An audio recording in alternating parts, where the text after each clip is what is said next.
आप देख रहे हैं न्यूज नाउ 24/7 ताज़ा खबरों के लिए हमारे साथ बने रहें। आराधना मिश्रा मोना ने नारी वंदन रिजर्वेशन बिल को लेकर भारतीय जनता पार्टी पर गंभीर आरोप लगाए हैं। उन्होंने कहा कि विपक्ष महिला रिजर्वेशन का विरोध नहीं कर रहा है बल्कि इसका समर्थन करता है और 2023 में भी पूरी मजबूती से इसका समर्थन किया गया था। मोना ने आरोप लगाया कि बीजेपी इस बिल की आड़ में डिलिमिटेशन लाकर संविधान को कमजोर करने की कोशिश कर रही है। उनके मुताबिक यही कारण है कि विपक्षी पार्टियां एकजुट होकर इस मुद्दे का विरोध कर रही हैं। उन्होंने कहा कि ये केवल एक बिल का मुद्दा नहीं है बल्कि देश की लोकतांत्रिक संरचना से जुड़ा मामला है। मोना ने सभी विपक्षी दलों से अपील की कि वे एक साथ आकर इस मुद्दे पर आवाज उठाएं और महिलाओं के अधिकारों के साथ किसी भी तरह का समझौता न होने दें। डिलिमिटेशन बिल को लेकर बीजेपी सांसद मनन कुमार मिश्रा ने विपक्ष पर गलतफहमी फैलाने का आरोप लगाया है। उन्होंने कहा कि डिलिमिटेशन एक नेचुरल और ज़रूरी प्रोसेस है जो देश की बढ़ती आबादी के साथ समय समय पर किया जाता है। मिश्रा ने कहा कि जब आबादी बढ़ती है तो चुनाव क्षेत्रों की सीमाओं को भी बदलना ज़रूरी होता है ताकि हर नागरिक को सही प्रतिनिधित्व मिल सके। उन्होंने ये भी कहा कि डिलिमिटेशन के बाद ही महिलाओं को सही मायने में उनका उचित प्रतिनिधित्व मिल पाएगा।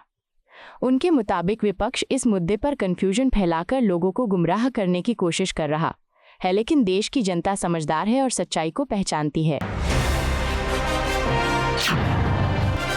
जेडीयू सांसद संजय कुमार झा ने डिलिमिटेशन को लेकर उठ रहे सवालों पर प्रतिक्रिया दी है। उन्होंने कहा कि डिलिमिटेशन कोई नई प्रक्रिया नहीं है बल्कि ये पहले भी कई बार हो चुका है। झा ने उदाहरण देते हुए कहा कि अगर सीटों की संख्या बढ़ती है तो नए चुनाव क्षेत्रों का बनना स्वाभाविक है। जैसे दिल्ली की सीटें बढ़ने पर नए क्षेत्र बनाए जाएंगे। उन्होंने कहा कि डिलिमिटेशन से डरने की ज़रूरत नहीं है क्योंकि ये लोकतंत्र को मजबूत करने की प्रक्रिया है। उनके मुताबिक असल में कुछ लोग महिला रिजर्वेशन का विरोध करने के लिए डिलिमिटेशन को मुद्दा बना रहे हैं।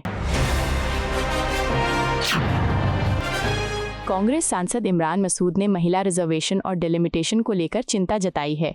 उन्होंने कहा कि कांग्रेस महिला रिजर्वेशन के खिलाफ नहीं है और पहले भी इसका समर्थन कर चुकी है। मसूद ने आरोप लगाया कि इस बिल की आड़ में डिलिमिटेशन कमीशन बनाकर पूरे सिस्टम में रुकावट डाली जा सकती है। उनके मुताबिक इससे रीजनल इम्बैलेंस पैदा हो सकता है और देश में असमानता बढ़ सकती है। उन्होंने सवाल उठाया कि अगर सरकार की मंशा साफ है तो सभी पहलुओं को स्पष्ट रूप से सामने क्यों नहीं रखा जा रहा। बीजेपी सांसद कमलजीत सहरावत ने महिला रिजर्वेशन बिल को लेकर सरकार का पक्ष रखा है। उन्होंने कहा कि ये बिल 2023 में सभी पार्टियों के समर्थन से पास हुआ था, लेकिन इसे लागू करने के लिए ज़रूरी प्रक्रियाएं भी पूरी करनी होंगी। सहरावत ने कहा कि सरकार ये सुनिश्चित करना चाहती है कि 2029 के चुनावों के बाद महिलाओं को 33% रिजर्वेशन मिल सके। उन्होंने विपक्ष से कहा कि अगर किसी को कोई सवाल है तो उसे संसद में उठाना चाहिए, इनकी भ्रम फैलाना चाहिए। उनके मुताबिक यह बिल महिलाओं के सशक्तिकरण की दिशा में ऐतिहासिक कदम है।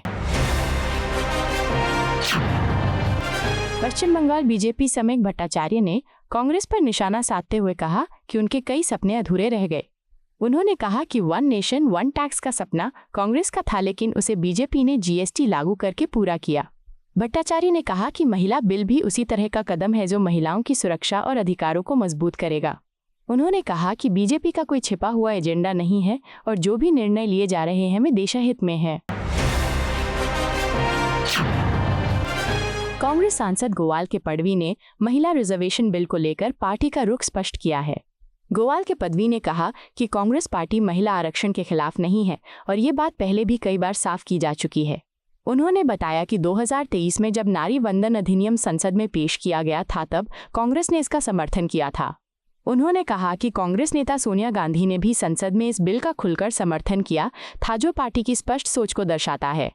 पडवी ने यह भी कहा कि लोकसभा में विपक्ष के नेता राहुल गांधी भी इस मुद्दे पर अपनी स्थिति साफ कर चुके हैं और आने वाले दिनों में वह खुद इस पर विस्तार से अपनी बात रख सकते हैं। उन्होंने कहा कि कांग्रेस महिलाओं को राजनीतिक रूप से सशक्त बनाने के पक्ष में है और उनका मानना है कि महिलाओं को समान प्रतिनिधित्व मिलना चाहिए। पडवी के मुताबिक इस मुद्दे पर किसी भी तरह की गलतफहमी नहीं होनी चाहिए क्योंकि कांग्रेस का रुख शुरू से ही महिला सशक्तिकरण के समर्थन में रहा है।